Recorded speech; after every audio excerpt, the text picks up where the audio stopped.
माँ नर्मदा की पावन नगरी बराती धाम में श्रीमद् भागवत कथा का आयोजन किया गया है और आचार्य जी हमारे साथ हैं। आचार्य जी, जैसे कि भागवत कथा का आयोजन किया गया है, कथा के संबंध में थोड़ा सा आप जानकारी। कथा के संबंध में यही है कि माँ भगवती भागीरथी गंगा में समस्त श्रद्धालु गोता लगाते हैं, अवगाहन करते हैं। लेकिन यह कथा भी एक गंगा है, और ये कैसी गंगा है तो रामचरितमानस में कहा गया है, सकल लोक जग पावनी गंगा। यह गंगा ऐसी है जो समस्त सृष्टि को पावन करने वाली है, पुनीत करने वाली है, पवित्र करने वाली है। तो भागीरथी गंगा का, माँ नर्मदा का जो एक स्थान है, मार्ग है, वो निश्चित है। वो अपने उस मार्ग के अलावा और किसी दूसरे मार्ग पर नहीं जाती। लेकिन यह भागवत रूपी भागीरथी गंगा जो है, जिस भी भक्त की आकांक्षा बनती है, जिस भी भक्त की श्रद्धा थोड़ी सी भी बनती है, तो यह भागवत रूपी भागीरथी गंगा इतनी दयालु है, इतनी कृपालु है कि भक्त के दरवाजे पर स्वयं पहुंच जाती है, भक्त का कल्याण करने के लिए। और कलयुग में सर्वप्रथम और सबसे सरल केवल एक श्रीमद् भागवत की कथा ही मात्र एक ऐसा साधन है जिससे कलयुगी जीवों को कल्याण करने का, अपने कल्याण के लिए मार्ग बनाने का यह एक साधन है। कहते हैं कि श्रीमद् भागवत कथा को सुनना अत्यंत पुण्यदायी होता है, तो ऐसे में जो आपकी तरफ से कहना है लोगों के लिए, वो किस तरीके से इसमें आ सकते हैं? इसमें यही है, अपनी तरफ से कुछ नहीं है, जो कुछ भी है वो सब भागवत जी में ही लिखा हुआ है। भागवत जी में भी लिखा है।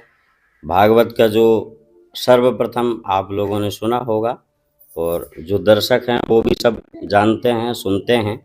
प्रथम दिन जो कथा होती है भागवत के महात्म्य की कथा, तो उसी में क्या है, भागवत के महात्म्य की कथा जो है वो पद्म पुराण में गाई गई है। 6 अध्याय के महात्म्य की कथा।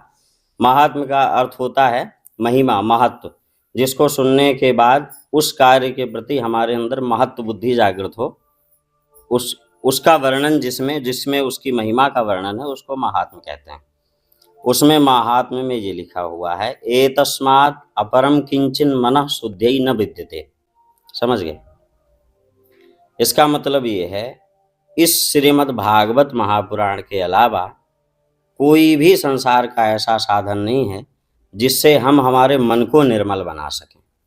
तन को निर्मल बनाने के लिए तो सांसारिक बहुत से साधन हैं, बहुत सी कंपनियां हैं, बहुत से प्रोडक्ट हैं, लेकिन ऐसा कोई भी आज तक प्रोडक्ट नहीं बना है जिससे हम हमारे मन को निर्मल बना सकें। तो श्रीमद् भागवत ही एक ऐसा साधन है जिससे हम और आप सभी समस्त जीव अपने मन को निर्मल बना सकते हैं। और जैसा कि आपने कहा, भागवत की कथा जो है वो बड़ी कठिनाई से प्राप्त होती है, सहजता से नहीं प्राप्त होती। ये बात भी सच है। जब भागवत जी में लिखा हुआ है, जन्मांतरे भवेत पुण्यम तदा भागवतम लभेत। जब व्यक्ति के जन्म जन्मांतर कल्प कल्पांतर में किए हुए पुण्य और उन पुण्यों का फल एकत्रित होता है, एकत्रित अर्थात इकट्ठा होता है, इकट्ठा हो करके उन पुण्यों के फल में जब इतनी सामर्थ्य आती है, एक साथ जब वो उदित होते हैं, तब इस श्रीमद् भागवत रूपी भागीरथी में गोता लगाने का अवसर, सुंदर अवसर प्राप्त होता है।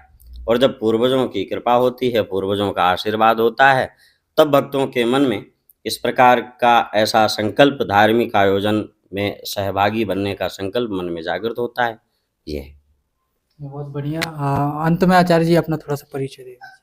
हमारा नाम है आशुतोष तिवारी, और जन्मभूमि हमारी जो है मध्य प्रदेश में सीधी जिला है, उसमें एक खजुरी गांव है, वहाँ मेरा जन्म हुआ है। और छोटे से ही बाल्यकाल से जैसी हमारी रुचि रही, हमारे ये कथा करना, भगवान की लीला कथाओं का गुणगान करना और भगवान के नामों को गाना, संकीर्तन भजन इत्यादि का माहौल जो है वो शुरू से ही हमारे घर में रहा।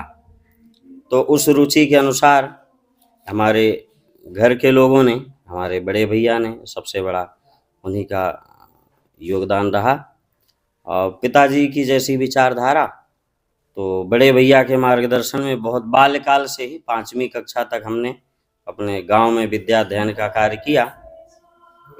उसके बाद श्री धाम वृंदावन में गए और अभी 15-16 साल हो चुके हैं।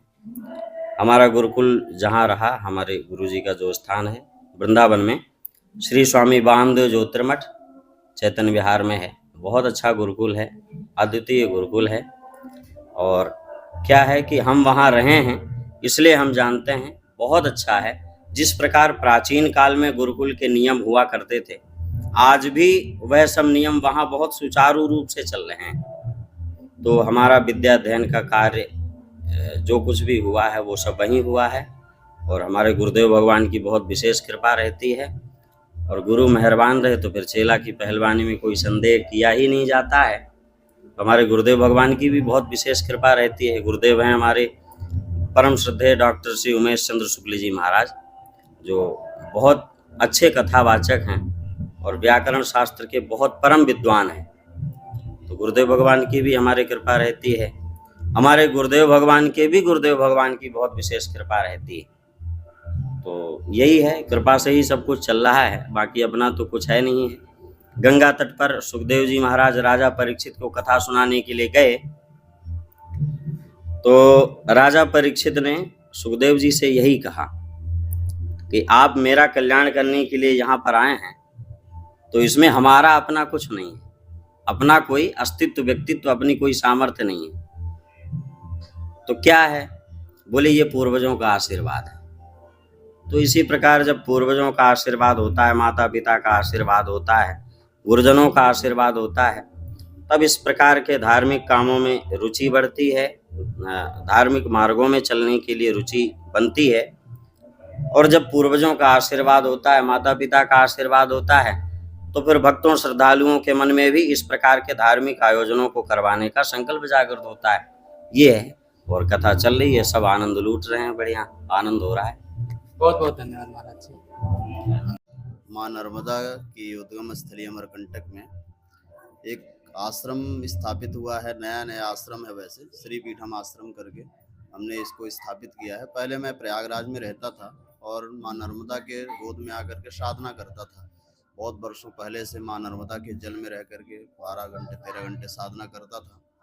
और इसके बाद साधना पूर्ण होने के बाद नर्मदा मैया की परिक्रमा हुई, नर्मदा मैया ने अपनी गोद में बसा लिया, तो अमरकंटक में ही एक आश्रम का निर्माण कार्य हो गया है। अब भक्तों की इच्छा होती है तो बीच बीच में अपना श्रीमद् भागवत कथा है, कभी कुछ है, उत्सव चलता रहता है कार्यक्रम। उसी क्रम में किसी भक्त हैं रायपुर के, उन्होंने चर्चा किया तो श्रीमद् भागवत का आयोजन चल रहा है। तीर्थों में श्रीमद् भागवत कथा कितना महत्व बढ़ जाता है? बहुत महत्वपूर्ण है। वैसे किसी भी अनुष्ठान के लिए कहा गया है, सिर्फ श्रीमद् भागवत महापुराण के अतिरिक्त में भी सभी अनुष्ठानों के लिए कहा गया है। जितना घर में पुण्यदायी है उससे कई गुना ज़्यादा गौशाला में है, उससे कई गुना ज़्यादा तीर्थ भूमि में है, 1000 गुना फल देती है। और वैसे भी श्रीमद् भागवत महापुराण तो सबसे पहले जब नारद जी ने सनकादि ऋषियों से मुलाकात करने के बाद श्रीमद् भागवत के विषय में ज्ञान की चर्चा हुई, तो सबसे पहले हरिद्वार की भूमि में ही श्रीमद् भागवत महापुराण गंगा तट पे किया गया, वो भी तीर्थ भूमि थी। तो सबसे महत्वपूर्ण है कि तीर्थ भूमि में, वो भी जन्मांतरे भवेत् पुण्यम तदा भागवतम लभेत, जब जन्म जन्मांतर कल्प कल्पयांतर युग युगांतर के पुण्य उदय होते हैं तब श्रीमद् भागवत महापुराण सुनने का अवसर प्राप्त होता है भक्तों को। और वो भी अगर परम सौभाग्य है कि तीर्थ भूमि में श्रवण करने का, श्रीमद् भागवत कथा महापुराण करने का अवसर प्राप्त हो रहा है, परम सौभाग्य की